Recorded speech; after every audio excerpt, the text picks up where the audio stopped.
गठबंधन दल आदरणीय चंपा सोरेन जी को समर्थन करता है और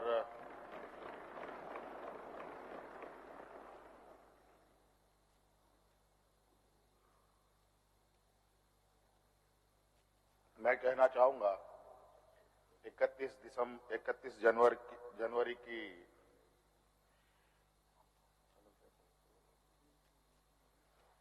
जो काली रात, काला अध्याय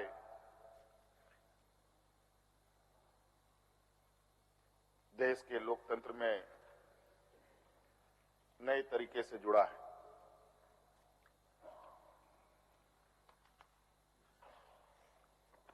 इकतीस तारीख रात को देश में पहली बार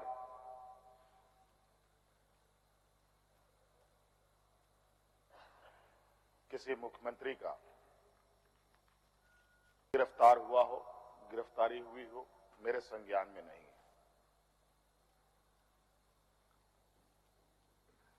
ये मुझे लगता है ये पहला घटना है और मुझे लगता है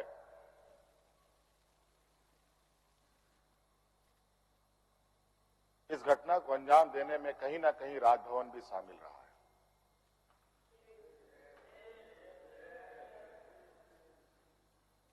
और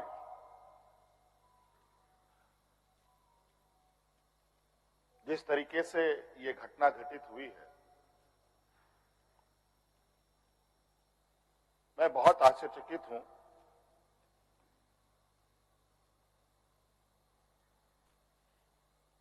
इसलिए कि मैं एक आदिवासी वर्ग से आता हूं।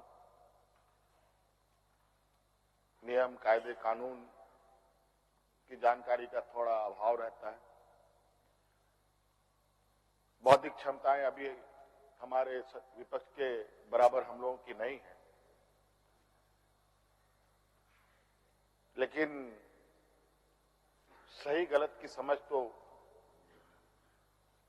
हर इंसान भी रखता है, हर जानवर भी रखता है।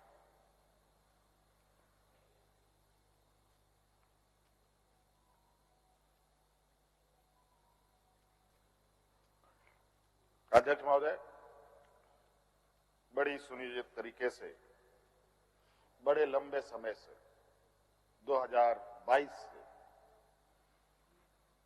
31 तारीख को दिए गए अंजाम की पटकथा लिखी जा रही थी। बड़े तरीके से उस पकवान को बहुत धीमी आंच में पकाया जा रहा था, लेकिन ये इनकी जो पकवान है ये पकने को तैयार नहीं थे। लेकिन किन प्रकार इन्होंने इस आधे अधूरे पकवान को अपने लिए परोसा और बड़ी सुनियोजित तरीके से मुझे अपनी गिरफ्त में लिया है।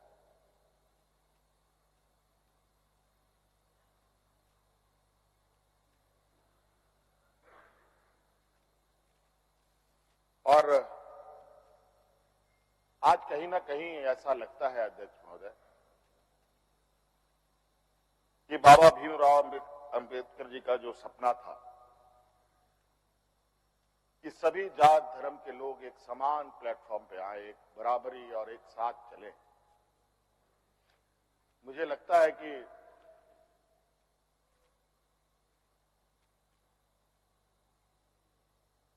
जिस तरीके से बाबा भीमराव अंबेडकर जी को भी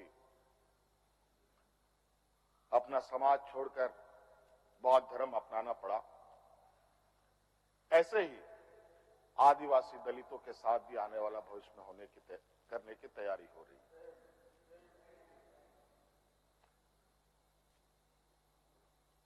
बड़ा सुनियोजित तरीके से अनेकों कालखंड को देखेंगे अध्यक्ष महोदय, जो इन आदिवासी दलित पिछड़े अल्पसंख्यक के ऊपर अत्याचार हुए हैं, वो अत्याचार अध्यक्ष महोदय नए नए चेहरे, नए नए शक्ल, नए नए रूप में दिखते रहे हैं। आज उसी का जीता जागता उदाहरण 31 जनवरी को देखने को मिला है।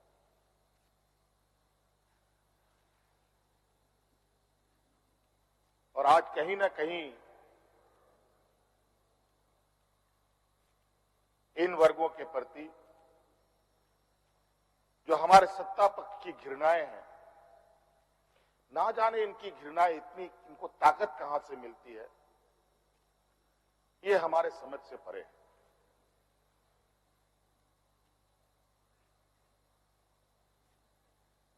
इतनी घृणा, इतना द्वेष का के प्रति इनका आदिवासी दलितों के प्रति कि आपको इससे अंदाजा होगा कि इन्हीं के पाले हुए तंत्र ये कहते शर्माते नहीं कि ये जंगल में थे तो जंगल में ही इनको रहना चाहिए। हम जंगल से बाहर आ गए, इनके बराबर बढ़ गए तो इनके कपड़े मैले होने लगते हैं। ये हमें अछूत दिखते हैं।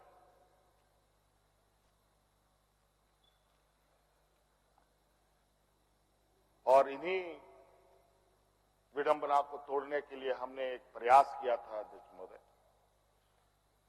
क्योंकि झारखंड आदिवासी दलित पिछड़ा राज्य है, इन समूह को आगे बढ़ने का, इनका मार्ग प्रशस्त करने में हमने कोई कमी नहीं छोड़ी। इनका बस चले तो हम अभी भी जंगल में जाकर के वही 50-100 साल पुरानी जिंदगी में जिए। और मुझे इसका आभास था अध्यक्ष महोदय, जो इनके अंदर छुपी कुंठा है वो आए दिन ये बयां करती थी, इनके आचरणों से, इनके बयानों से।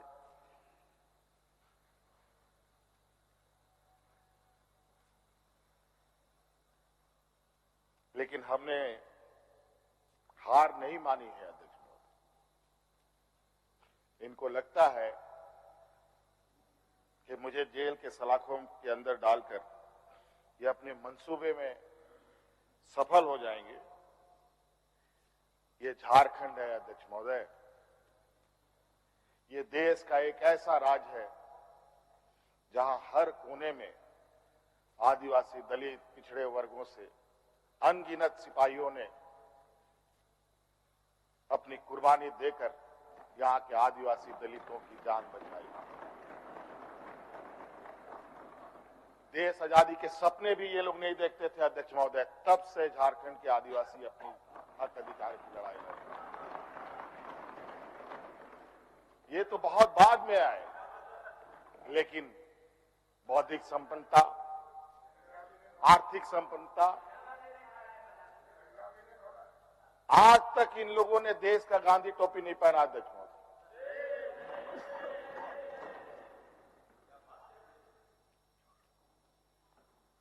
अध्यक्ष महोदय, ईडी, सीबीआई, इनकम टैक्स, जिनको देश के विशेष और काफी संवेदनशील व्यवस्थाएं कही जाती है, जहां करोड़ों रुपया, 12 लाख 14 लाख करोड़ रुपया डकार कर इनके सहयोगी विदेश में जाके बैठे हैं, उनका एक बाल बाका करने का औकात इनके पास नहीं है। इनके पास औकात है देश के आदिवासी दलित पिछड़े के ऊपर, और बेगुनाह लोगों पर, और उसमें भी गुनाह किया हो तब की बात तो अलग है, बेगुनाहों पर अत्याचार कर। आज मुझे किस लिए अरेस्ट किया गया अध्यक्ष महोदय? 8.5 एकड़ जमीन के घोटाले पर। अगर है हिम्मत सदन में